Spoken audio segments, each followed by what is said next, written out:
L'État mène la politique nationale de transport ferroviaire et fixe les priorités stratégiques nationales.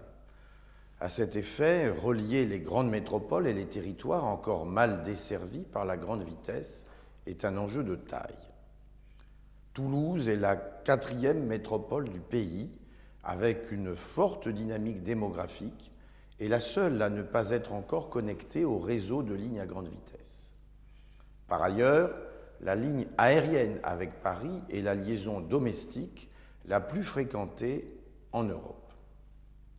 L'État souhaite ainsi rééquilibrer les usages en faveur d'une mobilité collective décarbonée, à la fois pour les voyageurs et pour le fret.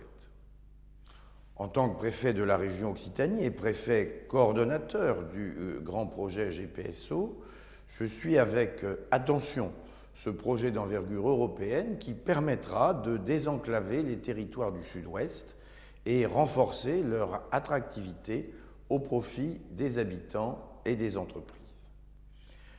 Le GPSO sera également un puissant levier de développement de mobilités écologiques, d'une part, pour les déplacements du quotidien au nord de Toulouse et au sud de Bordeaux, et d'autre part, pour la grande distance, en assurant la connexion entre le nord et le sud de l'Europe, puis entre l'Atlantique et la Méditerranée. Pour financer les coûts d'investissement de la ligne nouvelle Toulouse-Bordeaux-Dax, estimée à 14 milliards d'euros, l'État apporte une contribution budgétaire de 40% à parité avec les collectivités territoriales du Sud-Ouest.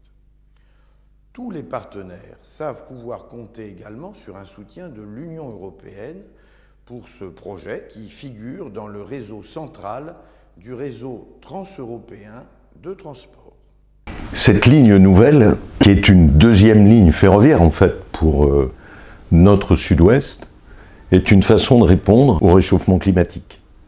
Une façon de report modal entre la route, que ce soit pour les camions ou pour les voitures, et qui concernera pas moins de 5 à 7 millions de voyageurs, facilitant leur vie, à la fois pour le transport du quotidien, Dax-Bordeaux, Bayonne-Bordeaux demain, Agen-Bordeaux, ou Paris.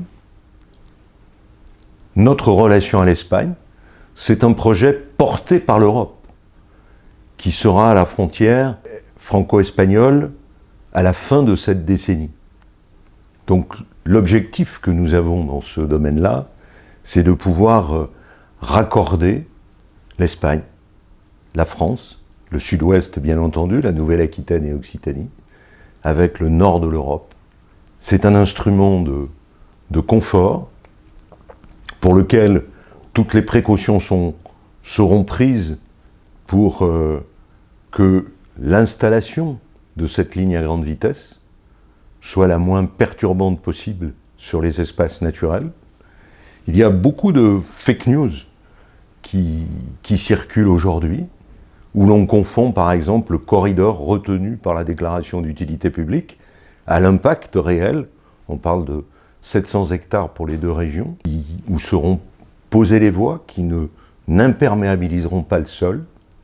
Et puis imaginez, le temps de trajet pour venir de Bayonne à Bordeaux sera divisé par 2, le temps de trajet entre Agen et Bordeaux sera divisé par 2, entre Toulouse et Bordeaux, divisé par 2. C'est un confort de vie, et c'est le train. C'est le train qui permet de décarboner nos transports, puisque la traction sera électrique, bien entendu. Et donc, c'est un investissement d'un siècle, ou pour un siècle, que l'Europe soutient abondamment, avec les régions, avec l'État. La région Occitanie, elle est pleinement mobilisée pour ces projets de LGV. Mais je suis aussi présidente de Région de France, et donc nous soutenons l'ensemble des présidents de région, les 3 projets de LGV pour la France, que ce soit dans la région Sud-PACA ou que ce soit les 2 projets de LGV sur notre région Occitanie. Oui, nous avons besoin de ces lignes à grande vitesse. Tout d'abord, d'avoir une connexion qui soit plus rapide avec le reste de l'Europe. Et puis, nous avons besoin de l'LGV, du mode de transport le plus écologique, pour pouvoir développer les trains du quotidien. Et donc, à travers le projet GPSO Toulouse-Bordeaux-Dax, il est indispensable pour pouvoir être un maillon supplémentaire de relier d'est à ouest toute l'Europe du Sud, en partant du côté atlantique pour arriver jusqu'à la Méditerranée. C'est également avec GPSO la nécessité de pouvoir relier l'Europe avec la péninsule ibérique et avec l'ouverture sur le Maghreb, parce que à travers, bien sûr, Toulouse, Bordeaux, Dax et Montpellier, Perpignan, nous avons un maillon qui est complémentaire avec tous les travaux qui ont été réalisés sur la grande vitesse en Espagne ou au Portugal.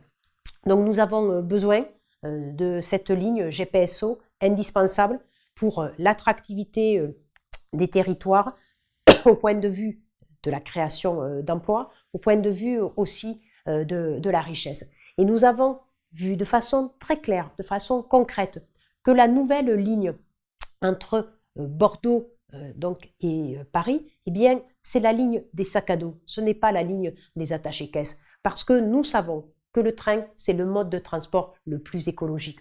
Alors, il faut que nous ayons cette chance d'un développement vert, d'un développement durable. Et pour l'Occitanie et pour le Sud-Ouest, nous sommes en plein soutien avec une connexion européenne, méditerranéenne, atlantique, indispensable pour Bordeaux, Toulouse, Bordeaux-Dax. Et donc, nous le soutenons avec conviction, avec force et avec détermination. Aux côtés de l'État, des régions et des autres collectivités du Sud-Ouest, SNCF Réseau est très engagé pour la bonne réussite du GPSO. C'est un projet qui s'inscrit dans le développement du maillage ferroviaire local, national et européen. GPSO complète un chaînon manquant du réseau ferré permettant de relier le nord et le sud de l'Europe. Il répond à un objectif d'interopérabilité et d'ouverture du marché. Le projet accompagnera sur le long terme le développement des territoires du Sud-Ouest. GPSO permet d'offrir aux voyageurs des services performants et plus nombreux, aussi bien pour les itinéraires du quotidien que pour les voyages de longue distance. La capacité ferroviaire libérée sur le réseau classique bénéficiera également au transport des marchandises et GPSO est ainsi cohérent avec la stratégie nationale de développement du fret ferroviaire. Deux autres projets, les projets de ligne nouvelle Montpellier-Perpignan et de ligne nouvelle Provence-Côte d'Azur, compléteront le réseau transeuropéen de transport en connectant les corridors Atlantique, Méditerranée et mer du Nord, mer Méditerranée. Le projet LNMP, avec ses 150 km de ligne nouvelle entre Montpellier et Perpignan, comblera le principal chaînon manquant du corridor Méditerranée. Il permettra d'augmenter les capacités pour le transport de marchandises et de voyageurs et d'assurer la continuité de la grande vitesse ferroviaire entre la France et l'Espagne.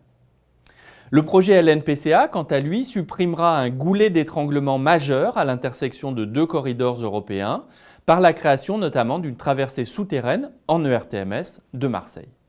Il permettra d'augmenter la capacité sur le corridor Méditerranée entre Cannes et Vintimille. Mon entreprise porte l'ambition que ces projets soient exemplaires en termes de préservation des milieux naturels et du cadre de vie des populations. Nous travaillons également à ce que l'exploitation et l'entretien de nos projets aient des incidences neutres sur le climat. Faire le choix du train, c'est promouvoir une mobilité décarbonée et préserver le climat. Ces trois projets vont pleinement y contribuer.